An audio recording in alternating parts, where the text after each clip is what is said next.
Okay. When I asked yesterday, actually I didn't ask you guys, I asked my grade 1 class, how many of you listened to the podcast while you put the lab report together? It showed. How many hands should I see up right now? Every one of them.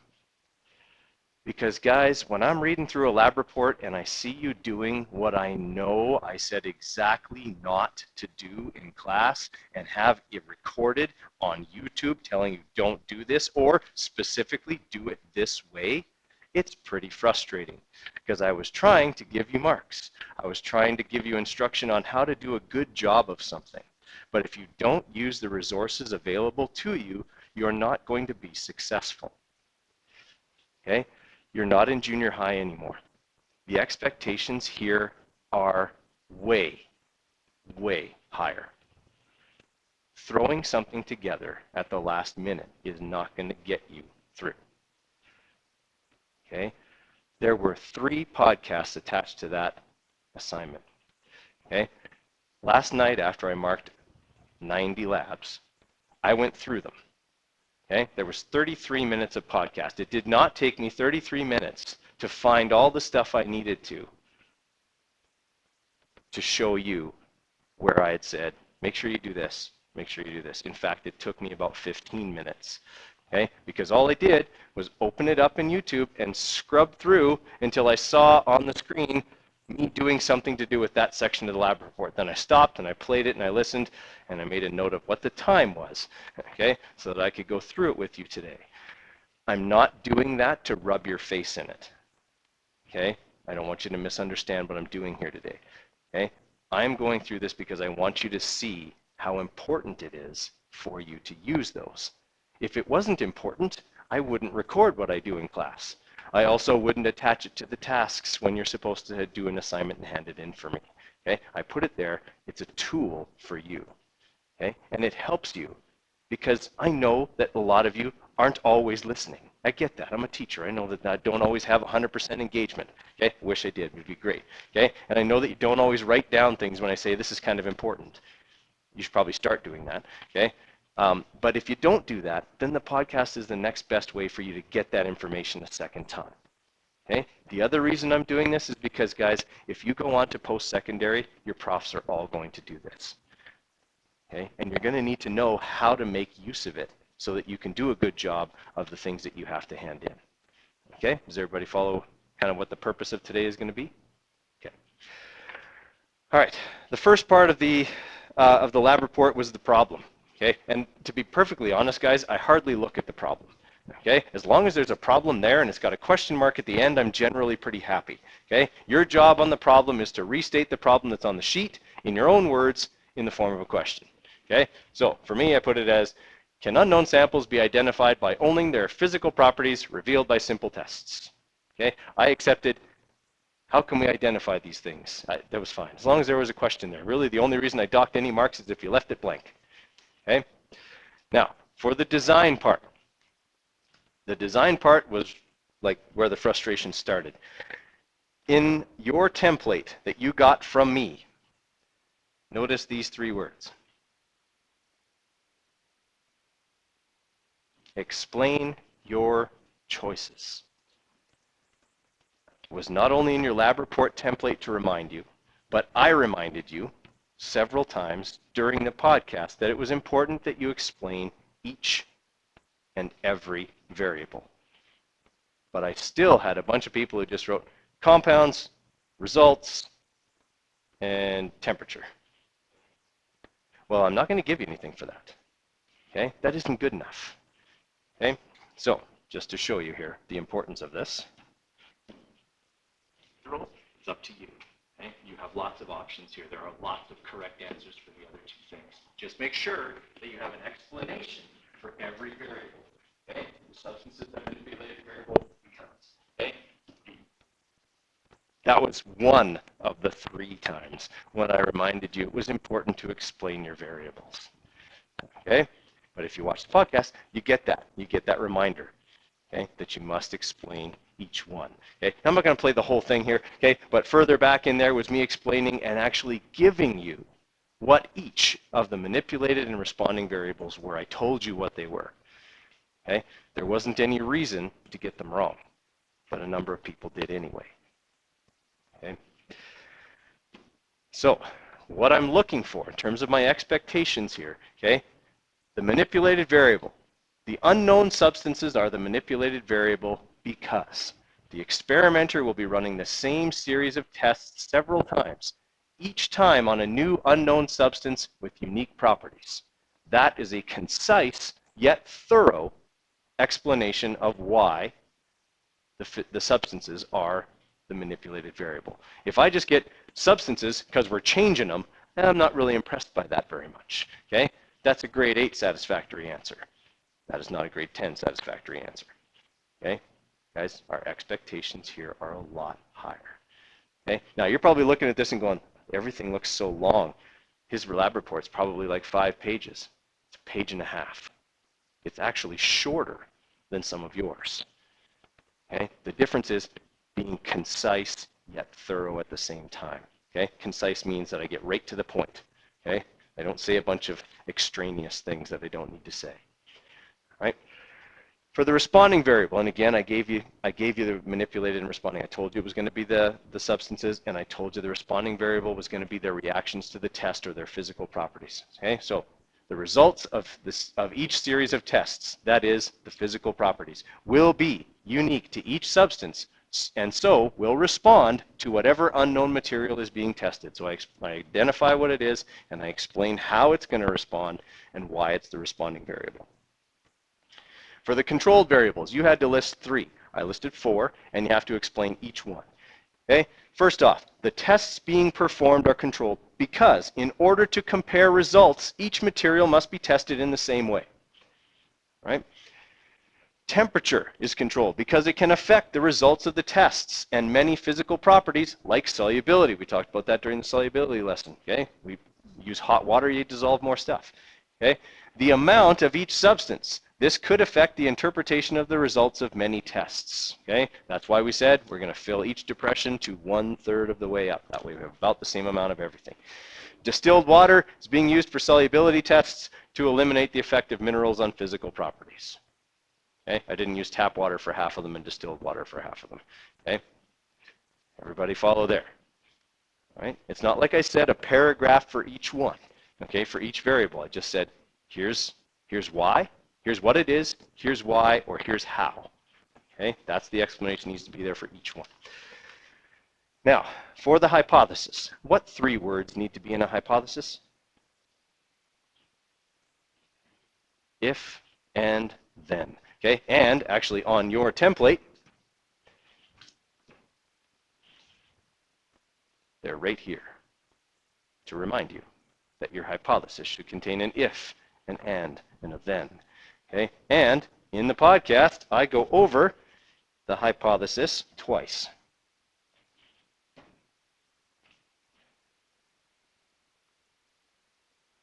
Once right around here where I actually give it to you. We can find those properties. And then we could use those properties to do what? Figure out what it is. What did that sound kind of like just now? Sorry, I didn't go back quite far enough. Physical properties that make it different from every other. Agreed? Okay. Is that a premise that we can work on in this lab? Yeah. Okay. If every compound has unique physical properties, we can find those properties. And then we could use those properties to do what? Figure out what it is. What did that sound kind of like just now? Kind of like a hypothesis, right? It started out with if. Okay? It can't be much more forward than that, right? Okay? Guys, you would have got that. You would have been able to put it in your own words, been able to do a good job. The problem is that a lot of you didn't access it. Okay? All right, I talk about it again at 7:40, but I think you get the point. Okay? So for the hypothesis, we have to have if, and then in it. Okay? If all compounds have unique combinations of particles influencing their physical properties, I would have been satisfied with if all compounds have unique physical properties. That would have been fine. Okay? And describe the experiment, a series of tests to find the observable properties. I list the tests specifically. Observable properties, solubility, aqueous conductivity, and pH are performed and recorded. Okay, so I describe, there's my experiment. The then part tells me two things. What are my results going to be? What am I going to be able to do with them? Okay, so then it will be possible to identify several unknown compounds, what I'm going to be able to do, because the unknowns will each have a different set of responses to the tests. Results I'm going to get. Okay? Everybody follow there. Okay? Even though I said specifically it has to be if and then, I still had a lot of I think this is going to happen. I don't mean to be cruel, but I don't care what you think. Okay? I think is a grade 8 hypothesis. Okay? If and then. It's got to be a, if this is true and we do this, then this will happen. Okay? If you just tell me what you think, there's no way for me to test what you think. There's no way for you to test what you think is going to go on. Okay? If this is true, this will happen. That's how a hypothesis works. Okay? The materials were already in here. Okay, so they were already in your template for you, right? And they contained the identities of the unknown compounds, so that was where you were supposed to look for them. Okay. Then you had your procedure. Your procedure needed to be detailed. And I said specifically at several points that it needed to be a numbered list. Okay, so just remember which one was which, so you'll write those on first. Again, is that something that should be included in your procedure? Label the depression plate. Okay. Little things like that. Remember, your procedure needs to be so detailed that any idiot could follow it. Okay. I know it sounds kind of crass, but it's true. Okay. It needs to be that detailed. All right. The tests that we are going to run. Let's suppose that you're writing a really important email to a colleague. You want to, again, write a bit of a description. It's not a yes or a no answer. Okay? Seemed to dissolve easily, solution changed color to blue, stirred a lot, didn't seem to dissolve very much. And during the solubility test, you're also going to want to be taking the temperature. Oh, 620, that's why. You got didn't seem to dissolve very much. And during the solubility test, you're also going to want to be taking the temperature. For that, now we have a solution in every contaminated, and it isn't truly that sample anymore. After this test, we can't like chemical change. Okay, record the number. So all your observation is going to be for that is again a number. Sorry, it was after that that I said. Tests, you don't need very much room. Sorry, 1450. Wrong way. Looking at the wrong one.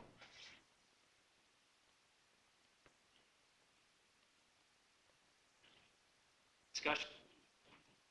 Amounts of everything.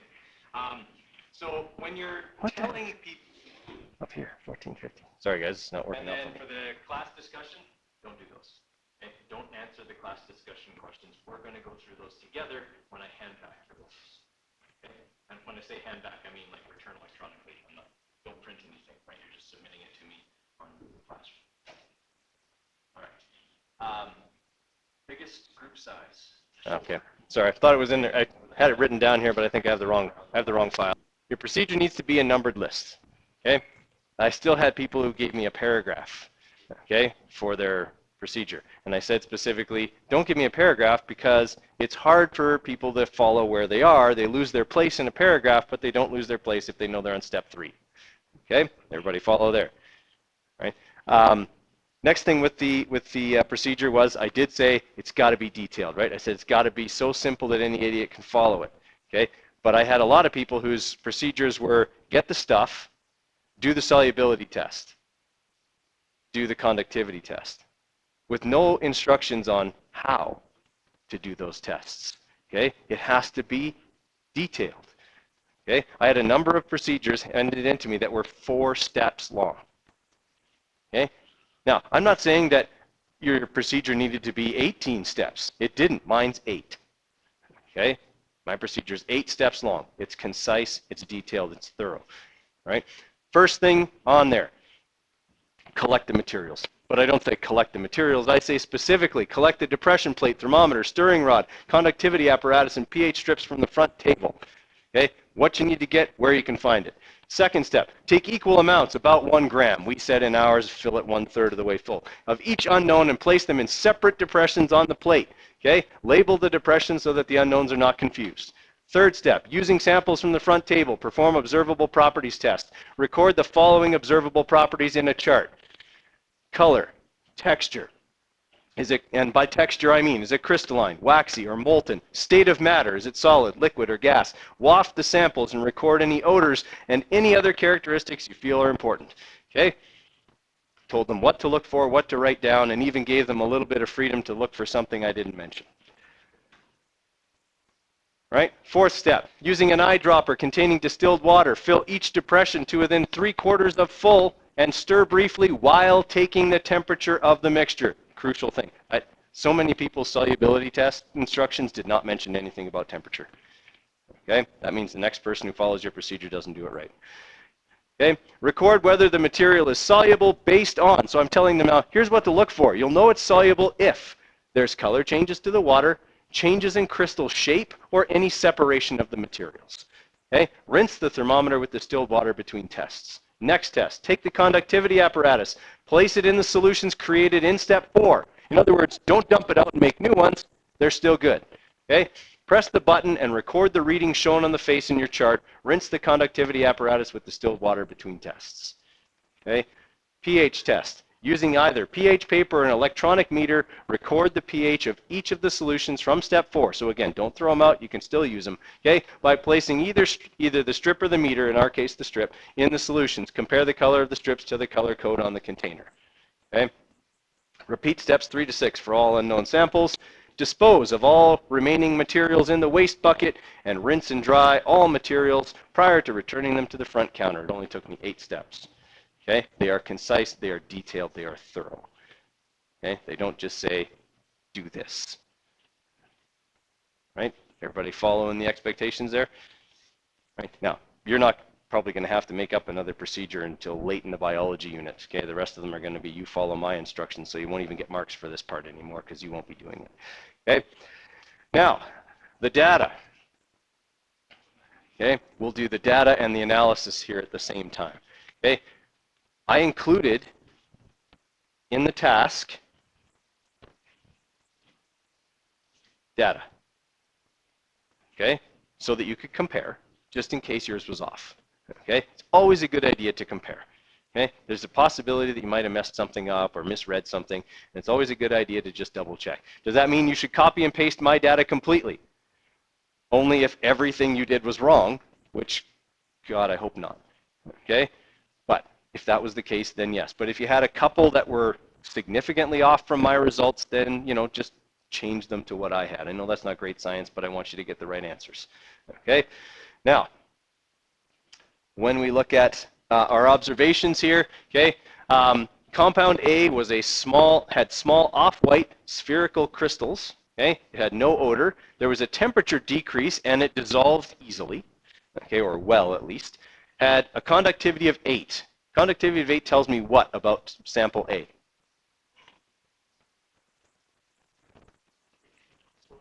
That means it's what kind of compound? It's ionic. Okay, guys, this is the test. It was in your quiz the other day. This is the test that tells you unequivocally ionic or molecular. Okay, this is ionic. So I know it's not ethanol, okay, it's not sucrose, it's not paraffin, and it's not water. Right? Plus, it's not ethanol or water because those are liquids, okay? And this is a solid. So it's an ionic compound, and it gets colder. I mentioned to you in class, the stuff that was used in commercial cold packs was ammonium nitrate. I did that because really there was no other way for you to get that one, okay? Without me telling you that one kind of strange property of ammonium nitrate, okay? So A was ammonium nitrate. It was ionic. Okay, sample B, clear liquid. All right. It's a liquid. It's what kind of compound? Molecular. Can't be ionic, because if it's ionic, it's a crystalline solid at room temperature. Okay? Conductivity confirms that. It's definitely molecular. Okay? And it has a strong odor. I've only got 2 liquids on my list, alcohol and water. Water doesn't smell. If it does, don't drink it. Okay? This stuff was alcohol. That was all you needed to do for that one. Okay? C, a fine white crystalline solid. I mentioned that they were trapezoidal crystals for you to put in your observations as well. It was highly soluble in water. It had a conductivity of 10. So it's ionic or molecular. Okay. Tipping point observation. It's a very strong acid. It has a pH of 1. All strong acids contain what acting as a metal? Hydrogen, straight out of lesson 4. All acids contain hydrogen as their metal in an ionic compound. I only have one ionic compound with hydrogen as the metal, hydrogen chloride. In other words, hydrochloric acid. Okay. All right, D, small white square crystals that were solid with no odor that easily dissolved in water and conducted electricity. So D is an ionic compound with small white square crystals, okay, and is around neutral in its pH. All right, well, it can't be cobalt 2 chloride because that would be what? All cobalt compounds are? What color? Red. Okay, guys, and this is where you had to go back to lesson 4 to get this information. Okay, all cobalt-containing compounds are red. All copper-containing compounds are blue. So it isn't either one of these things. It's also not nickel because nickel's always green. So I've eliminated those ones. I've already identified this one. Okay, so what's left? Sodium hydroxide or sodium chloride. That's what's left. If something contains OH, hydroxide, it's going to be a strong what? Nope. Acids contain H. It's going to be a strong base. This stuff is not a strong base. It's got a pH of 6. If anything, it's slightly acidic, which means it is not sodium hydroxide. Therefore, it must be sodium chloride. Do you see the process of elimination that we're going through here to identify? Okay. All right. The next thing was E, the red crystalline solid with large irregular crystals, had an easy solubility, a high conductivity, a pH of 6. Okay, we only have one thing on here that would be red, so that's it.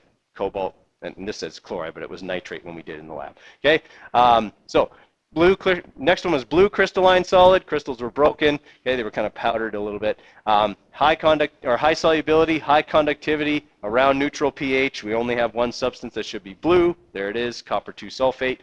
Okay, the medium-sized clear white crystalline solid. All right, well, could be ionic. It's crystalline solid. It's soluble, but not like greatly so. It's got a conductivity of 2. Is it ionic or molecular?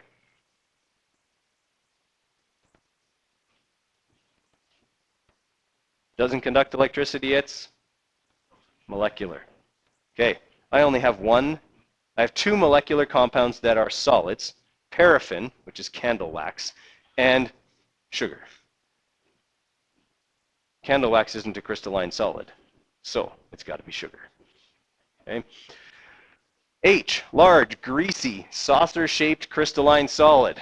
Highly soluble with a large temperature increase, a conductivity of 10, definitely ionic, okay, and a pH of 14. The only ionic compound left that would be a strong base is sodium hydroxide. Okay. Green crystalline solid, got to be nickel because all nickel-containing compounds are green. Okay. Clear, odorless liquid. Okay. Well, I've only got one liquid left that I haven't identified, and this seems to fit with it. It's soluble, it's got a conductivity of 0, and it's neutral. Sounds like water to me. Okay.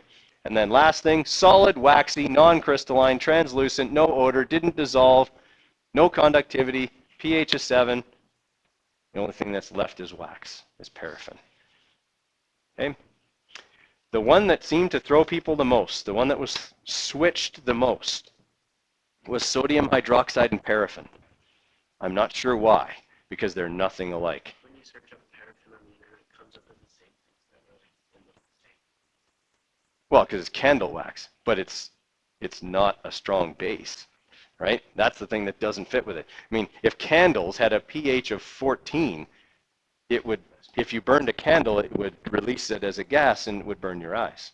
Okay, like it would release a noxious gas into the, it would be bad. Okay, all right, everyone follow how we did the analysis there. Okay, right, so the idea was, and I did mention in the podcast, I'm not going to play it here, but you were supposed to refer back to lesson 4. Okay, Okay, for your conclusion, you have to do two things in your conclusion. Copy and paste your hypothesis. So I did that. If all compounds, blah, blah, blah, ends here. Okay? Then, the second thing you have to do is explain why you can accept it or reject it using what you were able to do and your results. Okay? So, this hypothesis is acceptable because each of the samples did indeed have a unique combination of physical properties. That's what I said in my hypothesis. Okay? That allowed them to be identified as, or classified as ionic, molecular, acidic, or basic, and then identified. I was able to do these things. That's why I can accept my hypothesis. Okay? You can't just say, I identified them, so I was right. Okay? Why were you able to identify them? What did your results do? What did your results tell you that allowed you to do that? That's what you got to say in your conclusion. Okay? Okay, sources of error. You had to list two. And I said specifically, do not list human error. Okay? I said it in the lesson where I went over how to make a proper lab report, and then I went over it again when I was doing the podcast for this lab in particular. You should never list human error as a source of error. But I had time and time again people listing things like we contaminated this one, or we spilled this one, or we broke a thermometer. That was period 3. But just things that were mistakes you made that you should have corrected and not mentioned. Okay? If you make a mistake in the lab, if you know you contaminated something, then you do it again. Okay? You do it again to make sure you get the right result. And then you don't mention it. Okay? You sweep it under the table and you forget it ever happened. Okay? Because it doesn't matter. If you got the right results doing it over again, it doesn't matter. Right? So never mention that you screwed up, because if you say you screwed up, I have to assume he means you screwed up and you didn't fix it, and that's why you got bad data and why you didn't get the analysis right and why your conclusion is meaningless. Okay? I don't want to have to assume that. So don't say things like that. Okay? Things you want to list are things you couldn't do anything about or ways you think the lab would have worked better. Okay? One of the easiest ways to have made this lab easier and better would have been to have more of everything. You had to use incredibly small amounts of everything. We have to do it that way because the stuff's expensive and we can't afford to have each of you have like 4 grams of it. Okay? So every one of you gets a half a gram or whatever it is. Okay? The amounts used in the lab were very small, and this made reading the solubility tests and observable properties difficult due to the limited mass to deal with. To improve this, larger amounts of each sample could be given to each group. Okay? Here was the problem we had, how it affected us, here's how to fix it. That's what your sources of error need to say. Okay? My second source of error, there was a common source of samples for all groups. Everybody came up to the front and got their stuff from the same container. Is it possible somebody didn't listen to me and used the scoop from one thing and another thing? If they did that, would it contaminate the samples? Would that cause error for you and you wouldn't know it? Okay. Okay. It would have been easier, or would have been more accurate to have given everybody sealed samples. And if I had, unlimited time, I certainly would have done that for you, but I don't have unlimited time, so I didn't. Okay, but it's certainly something that could have been fixed. Okay, I had a number of people who mentioned temperature as a source of error, but I'm not sure how it could have been. The samples were built and made on Friday, and we did this lab on Monday, so they've been sitting in the lab at 22 degrees Celsius for 4 days. Okay, I'm sure that they were 22 degrees Celsius when you started the lab. Okay, so I'm not sure how temperature could have been a source of error for you, but some people mentioned it, and that's why I'm saying I'm not sure how it could have been. Okay, is it a little clearer now, the expectations? Okay, now guys, look at this. This is a page and a half. Okay, and this is the class discussion down here. I'm not counting that because you didn't have to do it. Okay, the stuff I wrote was a page and a half. Okay, a lab report, if you do it right, and you do it thoroughly, and you're listening to the podcast, should be between 30 and 40 minutes worth of work total, okay, to do a good job. Okay? It's not like you're getting a lab every day, okay? Like it's not even one a week, right? So it's not that huge of an amount of homework. Questions? Okay.